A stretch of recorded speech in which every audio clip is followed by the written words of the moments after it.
Alright guys, so in conclusion with the age of realpolitik, we're looking at after the unification of Central Southern Europe. Then we're looking at what are the next political developments and leading up until World War I. So from 1871 to 1914, we're going to call this the age of mass politics, and it's because of the participation of many people in politics, in government. And here are some of the main themes that kind of portray how does mass politics look like. Most of Europe was organized into strong nation states. There are ethnic groups that don't have their independent nation states. They have their nationalities that they have nationalism for, but they are not they don't have self-determination. They're not independent. But nationalism is going to continue to grow in many countries, and citizens from that are going to feel very patriotic because their government is getting stronger, even if they are of a different ethnicity as well. And so governments are going to even manipulate nationalism to create a sense of unity and strength. And if there are any type of class conflicts between like the middle class and the working class, they want to have nationalism kind of be what is covering that, to kind of mask over that. What else? Okay, so because people have nationalism, we're going to see that it's going to build a type of loyalty to the government and trying to believe in the system that they have, the political system that they have. By 1914, we're also going to see that there's going to be widespread universal male suffrage, not in every country, but more and more in this about 30, 40 year time period. And then it's really just going to be for males. I have to make that clear. Female suffrage, the right to vote, is going to come through after World War I. Another theme is that there are many different types of political parties that are going to represent the people in national parliaments, and they're going to be more responsible in trying to look at the needs of the people. As more people are given the right to vote, they're going to be representing them, right? So they have to uphold those values and ideas that represent that social class or that specific group. We're also going to see that as people have the ability to vote, they're going to start making more demands. They're going to ask the government to make more reforms because they want to see that change come in their lifetime. And so two things. One is the welfare state. The welfare state basically means that there's going to be social services provided for people to help their standard of living improve. The countries we're going to be looking at is Germany, Britain, and France as the main three countries to provide it first. And then also from government reforms, we're going to see that literacy is going to improve immensely, and governments are going to begin to fund public education, really pour into it, because they believe that society needs to have well-informed and educated citizens in order to have a strong country. You can't just have a bunch of dummies. Okay, so first is Germany. Just a little bit of background. Remember that Prussia was the one to unite a lot of the smaller German states. So we have Prussia, the Union of Prussia, and 24 other small German states. The king at the time is Wilhelm I. He reigns for about 15 or so years, and he is the king, so he holds ultimate power. But who's his main guy, right? Who holds really, I guess, the power to actually execute a lot of the things? It's handed over to Iron Chancellor Otto von Bismarck, OVB. So he is the mastermind. He's great with foreign policy, and even now we're looking, because of the German Empire being established with the unification of Germany, how is he going to help run the country? Well, they set up, we talked about this in class, the Reichstag. Okay, that's their parliament. It's a bicameral legislature. So you have the Bundesrat, which is the upper, and the Bundestag, which is the lower. Because of the upper house, the upper body, they're more representative of the conservatives, and then it's kind of like the Senate and the House of Representatives. In addition to the Reichstag, we're going to see that in Germany, in the government, they're going to have multi-party, so multi-political parties. And so you have the conservatives, okay, most of them are just Junkers. They represent the Junkers. The Junkers want to stay in power and be the nobles, be the upper class. Then you have the Catholic Center Party, and they are really for more about Catholic rights, but they accepted Bismarck's policy of centralization of power, but at the same time, they wanted to have particularism. Particularism is where certain regions will have their own specialized priorities, and really they're looking for more Catholic Catholic rights, specifically like on the very simple citizen level. Then we have the Social Democratic Party. It's called SPD because it's in German. Social is something in German, and then political Democrats or something like that. Okay, so they hold Marxist values, and they want to see a lot of changes, right? Because a lot of socialists are trying to transform society, right, to be more of a community. The middle class is not really involved during this era, and we're going to go over all these parties like in specific of how Bismarck deals with them. But just to give you a background, these are the kind of what's happening from 1871 1914 before World War One. How is Bismarck in control? Okay, what types of reforms and how is he dealing with these political parties?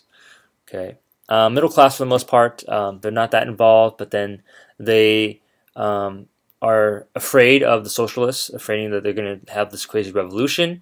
So the middle class is going to support the conservatives and overall the imperial government. Okay, so under Bismarck,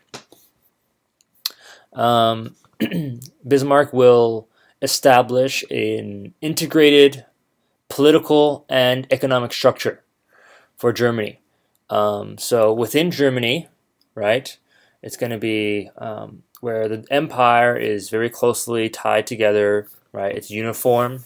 Power is going to be centralized. That's his goal. But at the same time, European diplomacy, what's going on within Europe and outside of Europe relationships. We know that he is the victor of the Franco-Prussian War, which really brought the unification in totality. All right, so the economic changes, the progress that we see is that Germany's monetary system is going to be one.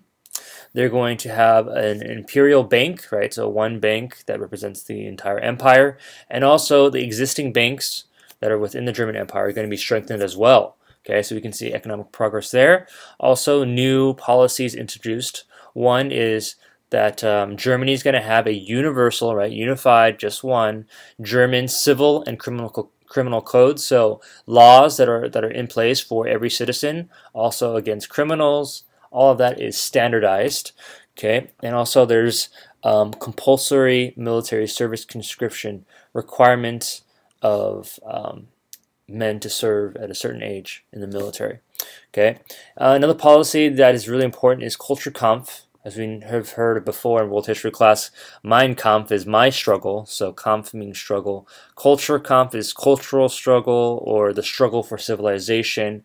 How is the German Empire going to figure out what is their culture because they've been in their own separate states? So Bismarck saw that the Catholic Center Party and the SPD, the Social Democratic Party, they were major threats. Okay, he did not like them, and so he felt that it threatened the imperial power of the whole empire, and so he wanted to destroy them.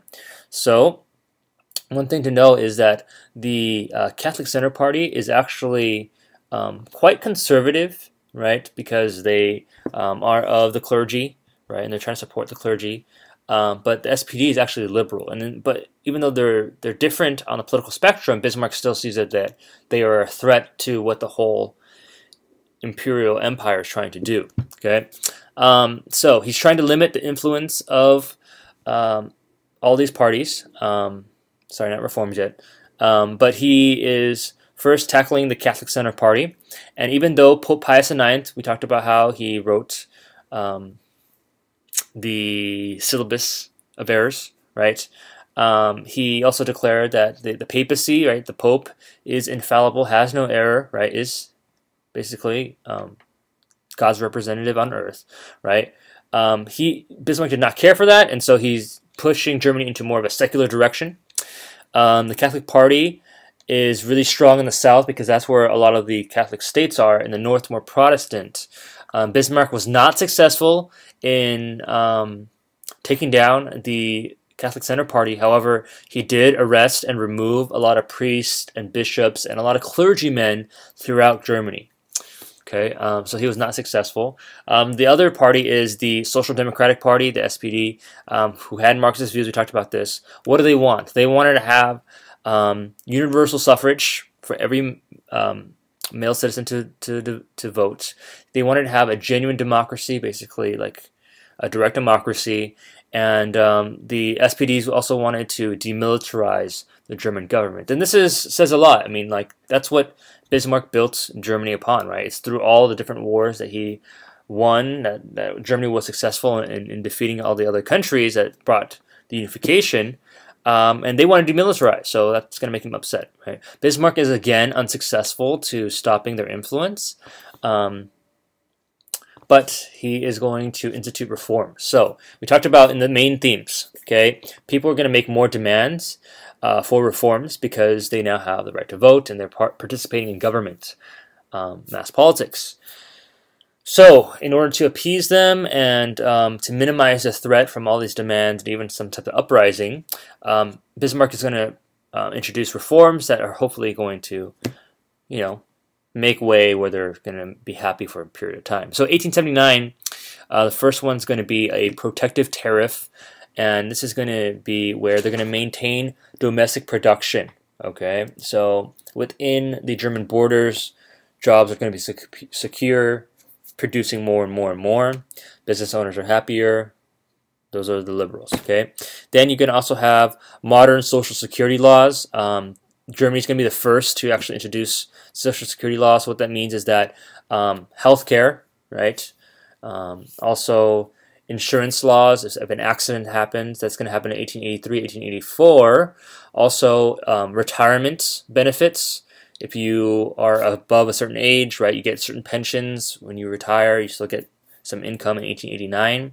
Other things that are going to be introduced as reforms is going to be child labor regulation, and also working conditions are going to improve, right? So overall, we're going to see that Germans are going to have a better standard of living, but the SPD is still going to remain kind of strong, right? It's going to last going into the 20th century.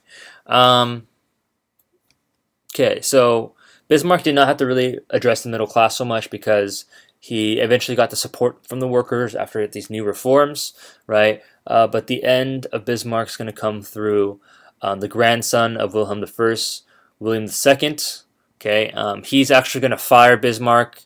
He wants to kind of be his own man, and he opposed Bismarck to stop the SPD. So in order to gain support of workers, right, William II is going to force Bismarck to resign, and it's going to expand more of Bismarck's reforms more and more.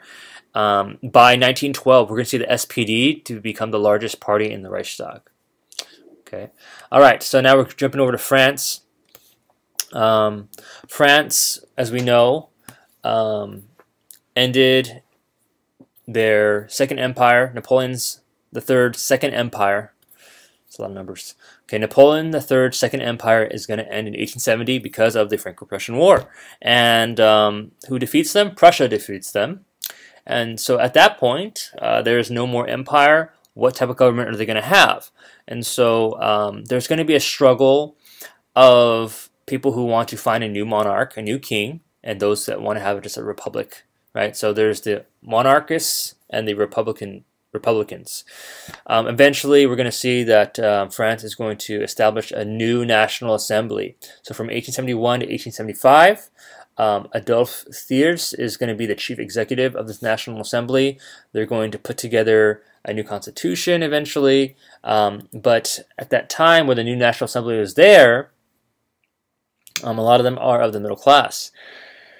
And so what happens is that many people within Paris are very upset, and they have this Marxist ideology, and they want to have a radical communist government, the Paris Commune. And Paris being the capital, they begin to believe in violence, okay, and they begin to siege Paris. And so the Paris Commune really did not want to recognize the authority of the new National Assembly, and so there's a civil war that breaks out, and eventually the National Assembly has to send in troops to take it down. The Paris Commune lasts for about 2 to 3 months, and 20,000 eventually will die. Right, many executed, many killed, and what this represents is that the National Assembly, under Thiers' authority, was able to defeat the Paris Commune, and this brought more stability to France from having any type of these like socialist uprisings. Okay, so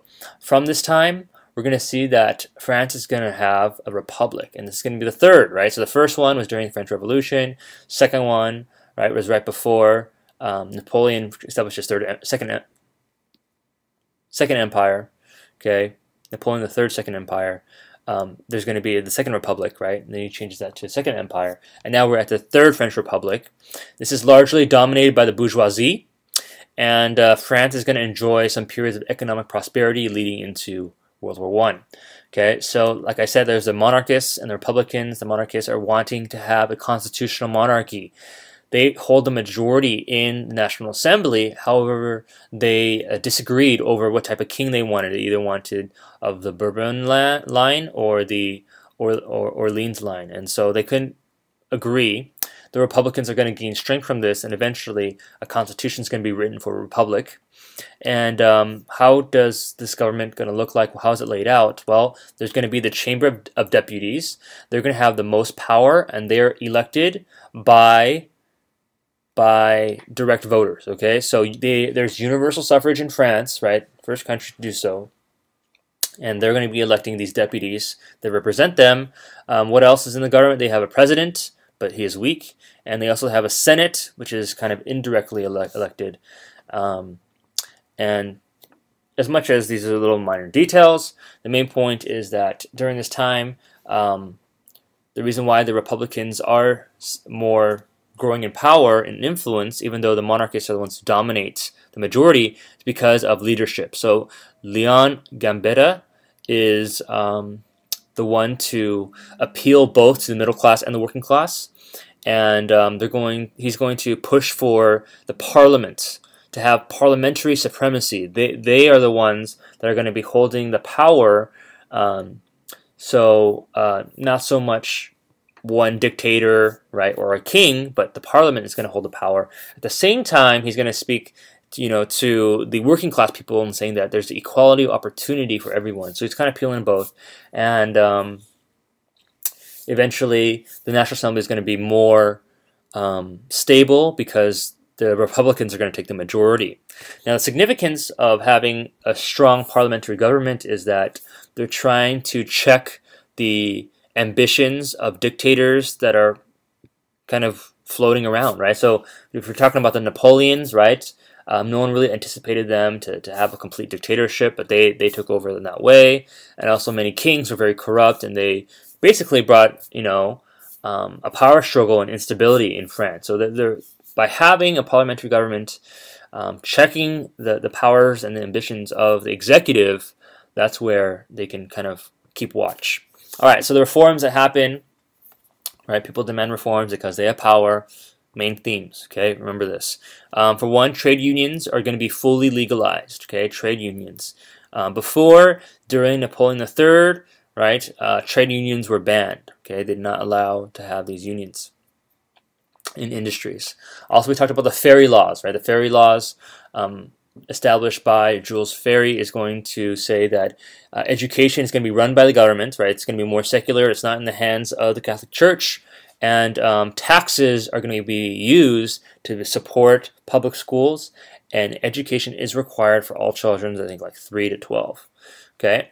All right, so great reforms, but at the same time, they're going to have their own struggles. And the Third Republic is actually going to, have a lot of slips and falls because, for one, the main reason is they have multiple parties. And so just like Germany has multiple parties, France does too, and so there's going to be shifting political ties and loyalties. So depending upon what is the issue, what are people demanding, people that are on the right and the left are going to kind of leave just their conservative camp at times and agree with certain issues, certain topics, because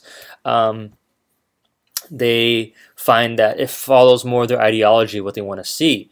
Okay, so this shifting of political coalitions is going to represent the different ideologies that started from the French Revolution, and they could not just hold a majority of conservatives or a majority of liberals for a long period of time.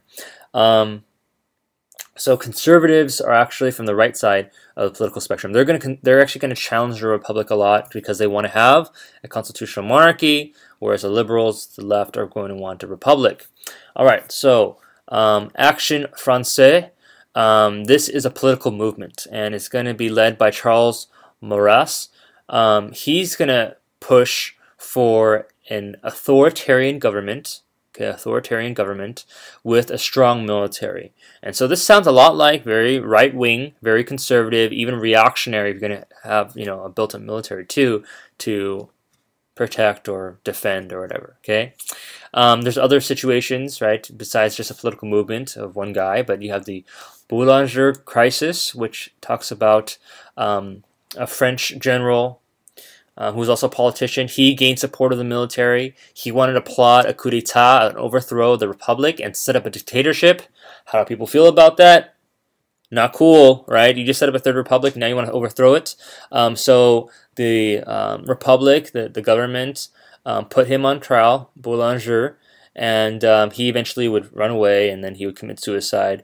But this is showing that people are saying, oh wow, the republic knows how to maintain and protect the government and protect the people, and not to have another unstable situation, another changing government. Okay, so people are going to see whether or not the republic is really the best form of government, and these events are testing it.